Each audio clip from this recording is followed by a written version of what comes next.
Hurry up and turn that shit on. What's up? What's up? What's up? What's up, B Squad? It is your boy JB, and we are here today, you guys, with a brand new review for the Real Housewives of Salt Lake City. This is season 5, the reunion part 2, you guys. So before we go ahead and get into it, if you guys are watching this video or any other video on the channel, and you guys aren't subscribed yet, then I need you guys to do me a solid favor and stop taking on this date and then having me pay for it at the end of it. You guys know the routine. You can do me that favor by liking the video, subscribing to the channel, turning on your post notifications, you guys, and also by sharing the video. And with that out of the way, without further ado, let us go ahead and get into this review of the Real Housewives of Salt Lake City, shall we?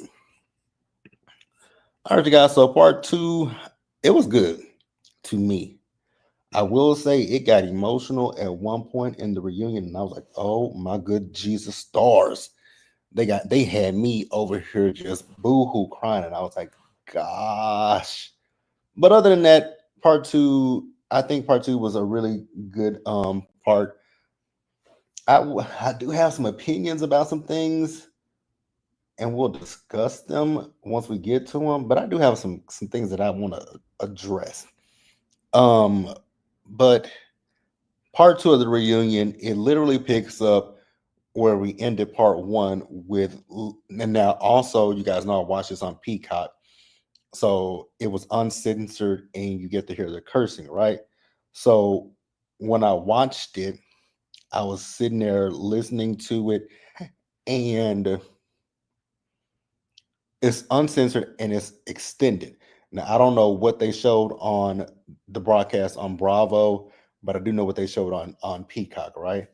But it opened up, like I said, where the last one ended with John and Todd going back and forth, right? And I still think it's quite interesting that John has so much. It's interesting this season. John has really had a lot of bravado and have comfort people who I guess he's feeling coming for Lisa. I don't know where that came from, but neither here nor there, right? But in this conversation, Lisa still manages to lack accountability, right, for what she said. And I want to point out somebody that I do enjoy on YouTube, LTV Productions, because he came into my comment section last week and he left a great comment last week. Actually, let's go find his comment, and I want to read his comment to you guys because, like I said, I love the comment that he left on last week's video about um this whole situation.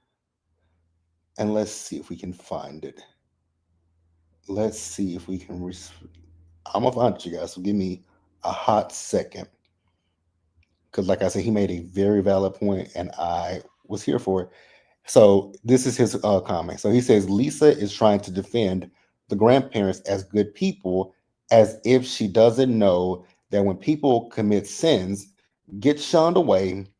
He says, I know it's her duty to defend her Mormon friends, but let's not play dumb. Let's say Bronwyn put the word out that the baby was miscarried. The ladies kept saying how small Salt Lake City is. Where was the checkup after hearing she had a miscarriage? Don't play the martyr. And I absolutely 100% agree with that, right? I couldn't really, I was talking last week and I couldn't really articulate it that well, but that's essentially what I was saying last week. Is like, okay, let's say Bronwyn had a miscarriage. Did those people not ever reach out to her, like not ever once? Like, okay, like, so I honestly think that Lisa was just, doing what she could do to protect her Mormon friends, and that's my 2 cents on it. But you guys, again, like I said last week, we can agree to disagree. And I definitely want to know what you guys think. Like, you guys can fit over here. You guys are safe in a safe space. I'm not gonna go off if we disagree about something. We can just have a respectful conversation with each other. So yeah.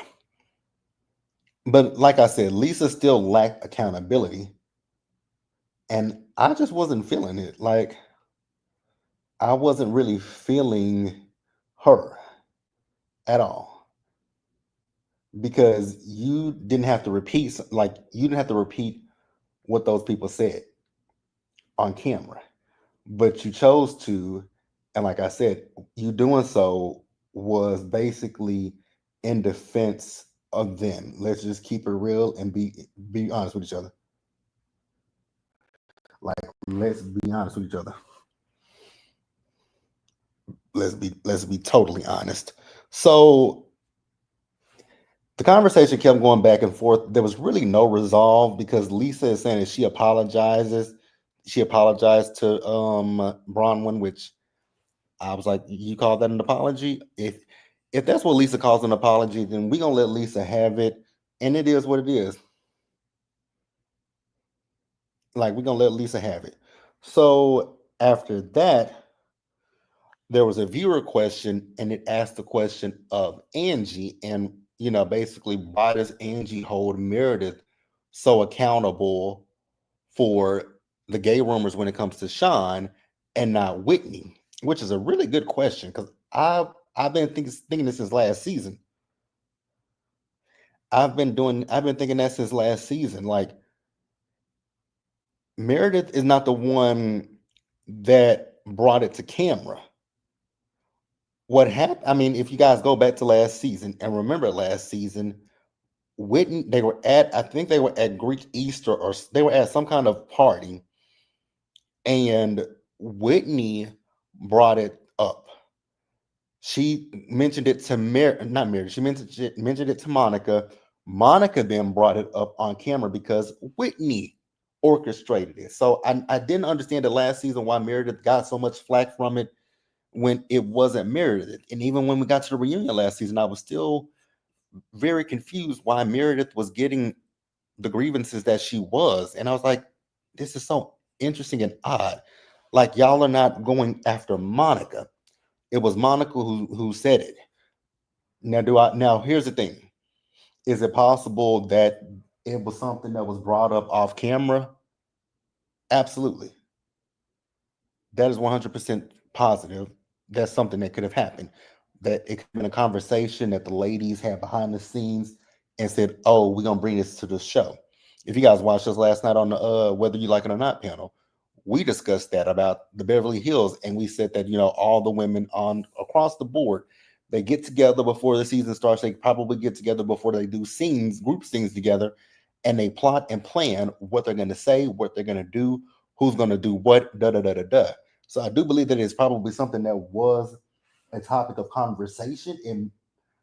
But do I believe that Meredith was, behind it? Could be, could be. But Meredith was smart enough not to say it on camera. Let's just give Meredith credit for that, right? So then Meredith says to Angie, all the things that you've said that I've said about you, you've in turn said them about me. Meredith said you talked about my home, and Sean and Angie were saying that Meredith talked about their home. Meredith did not talk about your home in a negative way. Meredith said to and not Angie, but to Monica that she could sue y'all. That wasn't saying anything negative. That was just her telling her what she could do if she wanted to, right? So then we move on to now Meredith. For you to get upset about them talking about you renting and snarking and shady, that's the name of the game, beloved. That's the name of the game. And you do rent your homes. I get it. You don't live in Salt Lake City the whole year. So it wouldn't make any sense to purchase a home in Salt. Well, maybe it would. I don't know.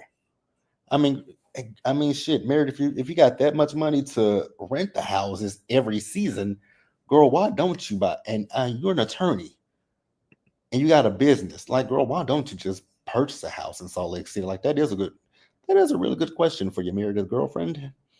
Just a question that I just thought about. But hey, neither here nor there. So then we move on to the whole Meredith potentially, allegedly using Brooks's sexuality, right? Do I believe that that's the case when it comes to Meredith and this whole thing with Sean? I do not. I honestly don't believe that Meredith was using Brooks's sexuality or anything.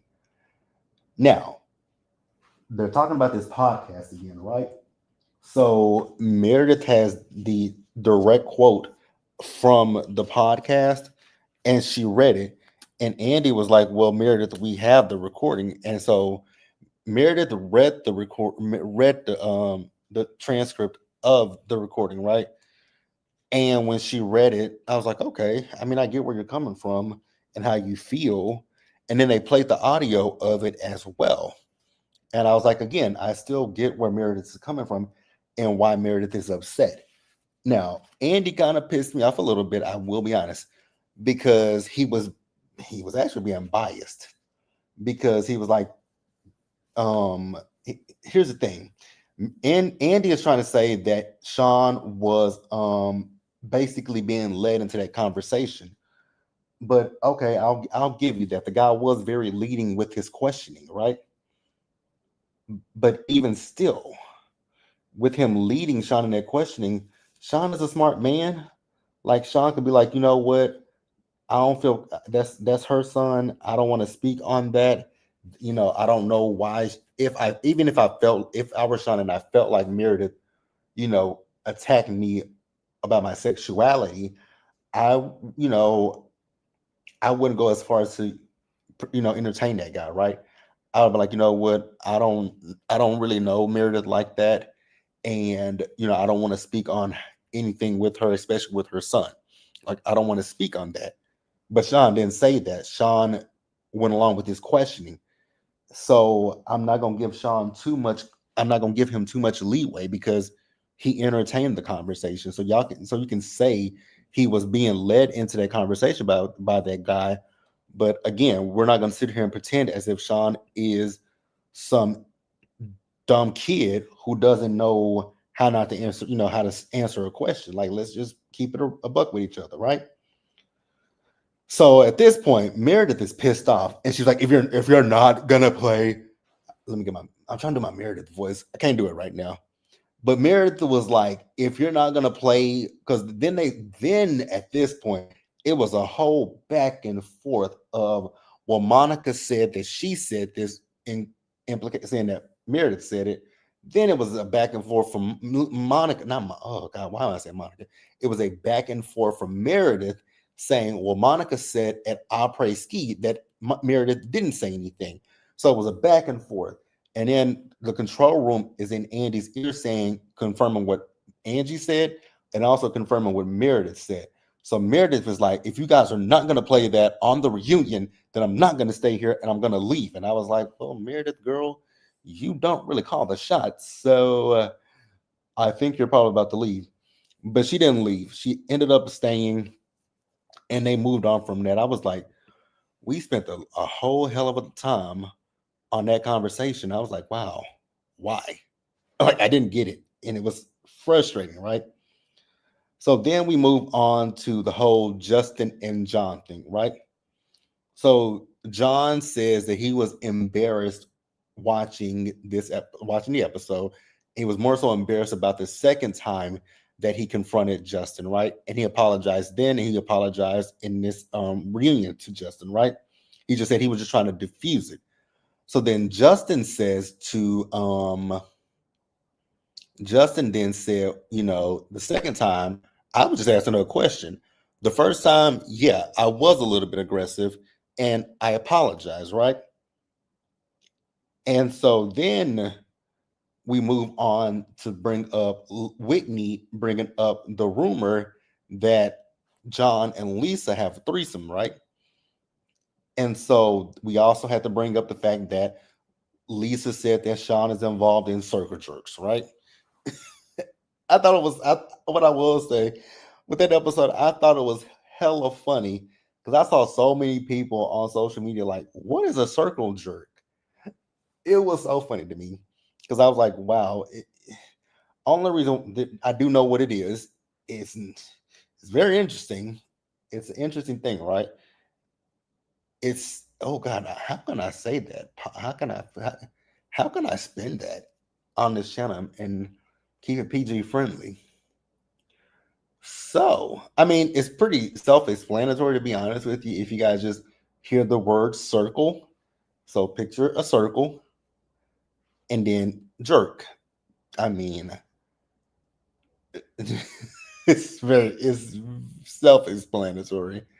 It's self-explanatory. If you guys don't know what it is, Google it, and I'm pretty sure you'll find all types of videos on the hub about it. But yeah, neither that's all we got, right? Lisa said it was an analogy, which I got it that it was an analogy from Lisa, but it was a terrible analogy. Like it was a terrible analogy, especially in a moment where you guys are supposed to be putting the most nasty things that you guys have said about each other out there. And which I will give Lisa like half of a point because I will give her half a point because nobody mentioned it. Granted, they did talk about Bronwyn and Todd's relationship, but nobody talked about anything like infidelities in their relationship. Whitney was the one who brought that up. So I will give Lisa, like I said, half of a point for that one because she was right. Nobody else talked about anybody else's marriage but Whitney. But Whitney is saying that that's the nastiest thing that she said about you. So I mean, it kind of is what it is, right? But yeah, then at one point they just started screaming over each other. I was like, because I don't even know what was said because they were screaming over each other. It was Angie and Lisa screaming over each other, and I was like, why did y'all decide to give these two the first seat? Why these two? I just don't get it. Angie and Lisa at first seat, and they screaming right over each other and right in Angie's ear. At least it ain't Dr. Simone. But yeah, you guys, that's that. Let's go ahead and move on to the next. Now, I'm gonna keep it real with you guys with this next segment. I stopped listening because it was Heather talking.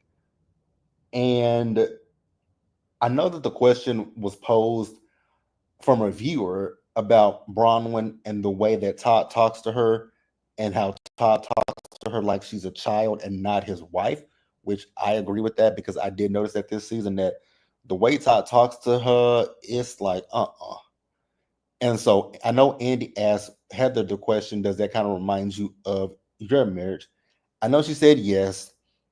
And she also talked about, I think this was a scene that we might not have saw or we may have saw it. I don't remember. But it was a scene where Todd was speaking positively and very nicely about Heather. And Heather was like, you can speak that way about her, about me, but not that way about your wife. And so it just reminded her of the marriage that she was in, right? And after that, Andy asked Justin, so Justin, when Seth called your wife a biatch, why didn't you defend her, right? So I'm assuming this is like sometime after the whole altercation with him and John Barlow. So he really didn't want to 100% go to that extreme, like what happened with John.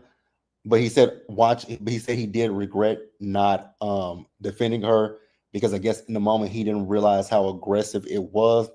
And then Seth said, yeah, he realized that he was aggressive as well. He honestly, in my personal opinion, Seth went a long way around the world to ultimately apologize to Whitney for calling her a biatch. And that was that with it. So then we move on and we talk about Bronwyn and Todd and the fact of Todd's affair. So now maybe I missed this in the episode, but it was just an emotional affair. I may have missed that because I thought it was a physical affair. Okay.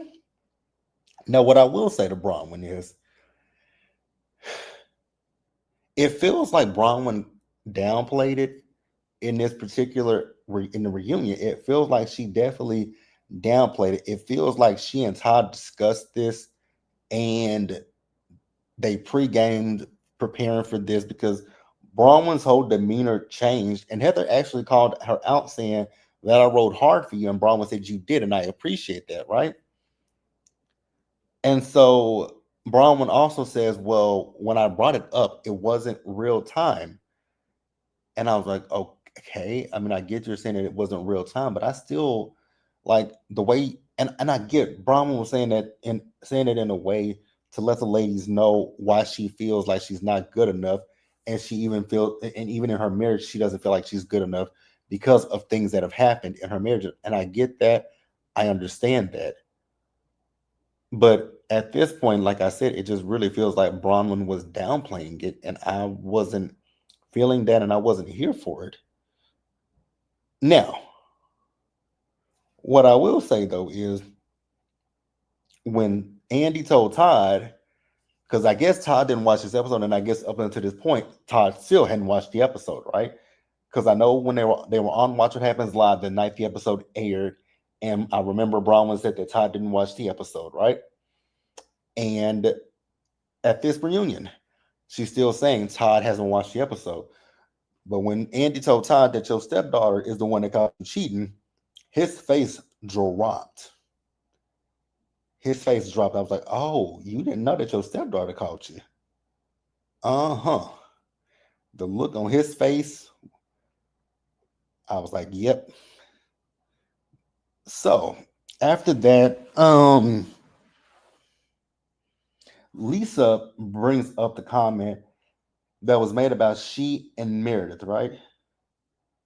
Now, what I will say about she and Meredith, I didn't take it as the women were saying that they had affairs. I took it as if the women were saying they've been accused of having an affair. There's been accusations of affairs in their marriage, right? That's how I took it. But feel free to let me know what you guys think, and we will discuss it. We can discuss it in the comment section, you guys. Also, after that, where do we move on? So I know somebody asked the question of Seth if he has another a side chick or something like that. He said the only side chick he has is lefty and righty because him and Meredith, they see each other on the weekends. Here's the thing: we make jokes about their relationship, but I'm gonna give you guys a very public relationship that we also know about, where the husband lives in another country and the wife lives here in the states. Black couple too. Shirley Ralph and her husband. That man doesn't live here in the United States. And Shirley Ralph and her husband have been married for years, and they make it work. So I'm not gonna sit here and judge Meredith and Seth. Meredith said that they don't have an open relationship, and I mean, it is what it is. Like it is what it is. So that's really it. What else happened that I want to discuss in that segment? I think that was it, you guys. And at one point in the reunion, like you can really tell that Mary does not see it for Lisa, because Andy brought up a comment that Angie had made about how open and honest Bronwyn was, right? And they don't get that from Lisa. And Mary's over there saying, "Yeah, that's because we like Lisa, we like her, and she's a fan favorite." Now, I don't know if I would go that far to say that Bronwyn is a fan favorite. I will say she came in, and there are a lot of people who do go up for Bronwyn. I will say that there are a lot of people who go up for Bronwyn, but I don't know if I would necessarily go as far as to say that Bronwyn is a fan favorite. I don't know if I would say that. Like, I like Bronwyn. I like Bronwyn. I think Bronwyn was a great addition to the show, and I think that we should keep Bronwyn, right? But I ain't got no problem with calling Bronwyn out either, because if you guys just listened to me earlier, I called her out. But I wouldn't necessarily say that that she was a fan favorite of mine this season. Honestly, the person that was the fan favorite for me this year was Mary, and we're gonna talk about Mary in just a minute. So yeah, but like I said, you can definitely tell that Mary don't see it for Lisa, and I'm okay with that. So then at one point, Lisa and Angie, they kept screaming over each other. I'm like, oh my God. And Andy over here just screaming, Opa and Bezos. And I'm like, they ain't listening to you, Andy. This is why kind of this is the thing about the virtual reunions that I did like when he was able to put them on mute. And that's I agree with Mary when she says she needs a mute button. She absolutely does need a mute button. But let's move on, you guys. So the next scene, not the next scene, the next segment. Oh God, you guys, I don't want to spend a lot of time because this is where it got really, really, really emotional. Was with Robert Jr. You guys, ugh. So we talked about Robert Jr. Like we talked about Robert Jr. and yeah, it got emotional, you guys. So Mary said it was her mission to at least touch one person. And I think you did. You completed your mission, Mary. You touched so many people with you and Robert Jr. And the fact that he was okay with sitting down in front of the cameras and being open, being honest, and being vulnerable, I commend him for that, right? I commend him. My hat is off to him. I have so much respect for that, right? And she said that she was shocked to hear all the things that he said. And I imagine she would be shocked to hear that your child has ideations of taking his own life, right? He's doing all these different drugs and things of that nature. Like, I'm sure that was like an out of body experience for her to hear that and to know that he was struggling with those things. So I applaud you, Mary. I applaud Robert Jr. And so Andy asked, like when he went to rehab, how long was he in rehab? She said he was in for 30 days. Andy asked, does he still hang around with some of the same people? She said, not really, because he's become more of a homebody and he's always around her. She says he does go to AA, and he's made some friends from AA, and he hangs out with them. He talks to them, so he has a support system, right? And then Mary talked about how she blamed herself because she talked about how she went to New York so that he could go to better schools because she talked about when she was going to school in Salt Lake City that whenever they would play a slave movie, the kids would turn and look at her, and I'm like, oh my God, like I can't imagine, like I could never imagine, and I never want to imagine what it's like to be the only black person in a room full of white people and stuff like this happens, right?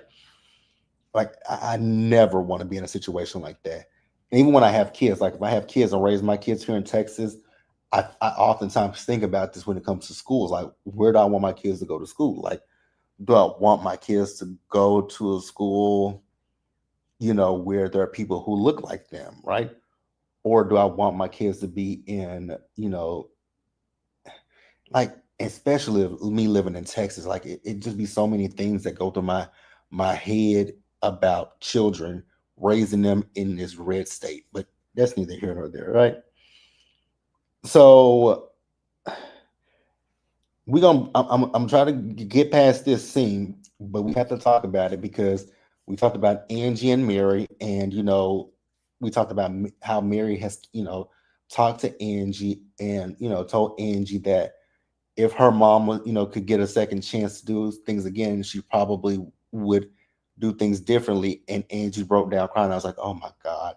So then Whitney broke down crying. And Whitney's over there breaking down crying. Heather's crying because Heather is like, this helped her to be able to have a conversation with her daughters because they all watched this scene together, right?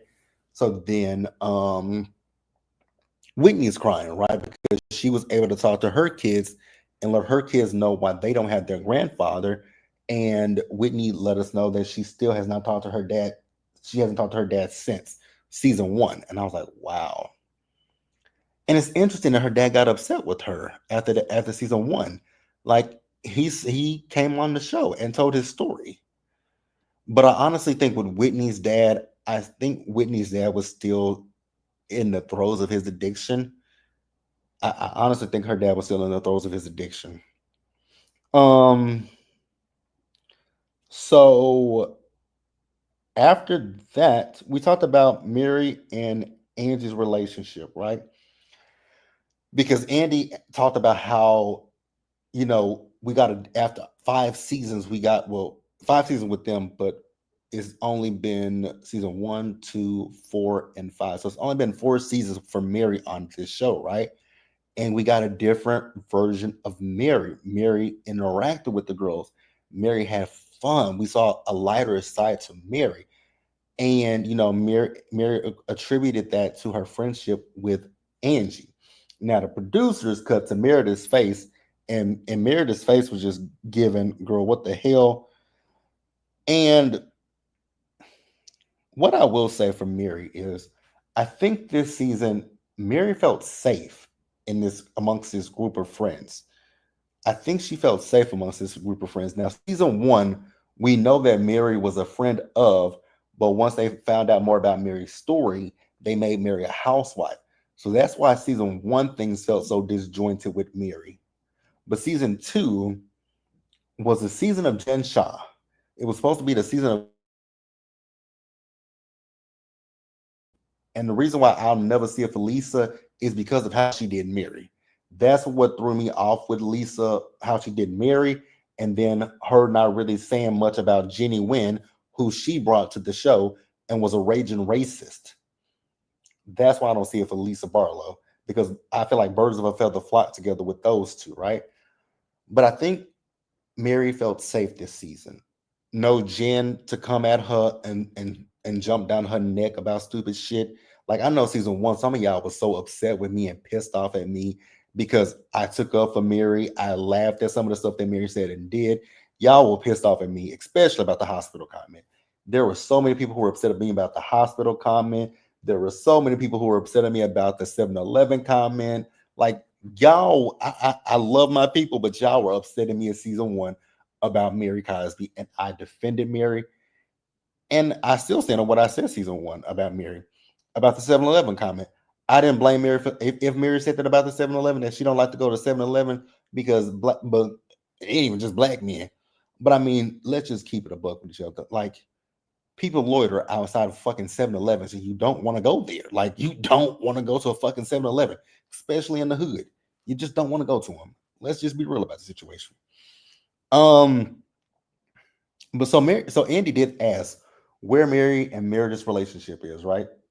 And Mary said that she loves Meredith, and we found out that Meredith texted her the night of the episode with Robert Jr. and Mary thanked her for that. And Mary said, "I love you and I love your family." And Mary once again said, "Thank you." Now they did have a little bit of a back and forth about if Mary used Meredith, and Mary said she doesn't believe that she actually used her. She just said that she felt that in the moment, and she apologized for it. So she did say there's a difference between her relationship with Meredith and Angie. She says because Meredith doesn't live in Salt Lake City full time, and so that makes things difficult because Meredith is always on the go. But she says she does love her, and they're good, right? So Mary asked her to give her a hug, and they gave each other a hug, and Mary said to her that she loves her, and Mary said, "I love you," and then Meredith said, not Meredith, but Mary said to Angie, like, "You got to fix this with Meredith because I love her." And I felt that, like, I really felt that. I honestly really did feel that. And that was it, you guys. For part 2 of the reunion, it was okay. It was okay. But yeah, you guys, feel free to drop down in the comment section and let me know what you guys thought about part 2 of the Real Housewives of Salt Lake City reunion. Be sure to subscribe to the channel, you guys. Turn on your post notifications and also share the video. And until the next time, you guys, please stay safe out there. Take care of yourselves. Wash your hands. Be blessed. And I'm going to catch you guys in the next one. So I will have up sometime tonight. I'll have up episodes 4 and 5 of Wags to Riches. And I'm some point by tomorrow, I'm going to have up episodes 1 through 4 of Harlem. And then I'm gonna try to go live tomorrow for the traders. If not tomorrow, then we'll do it on Sundays like we've been doing it. And I'll see you guys in the next one. Bye, guys.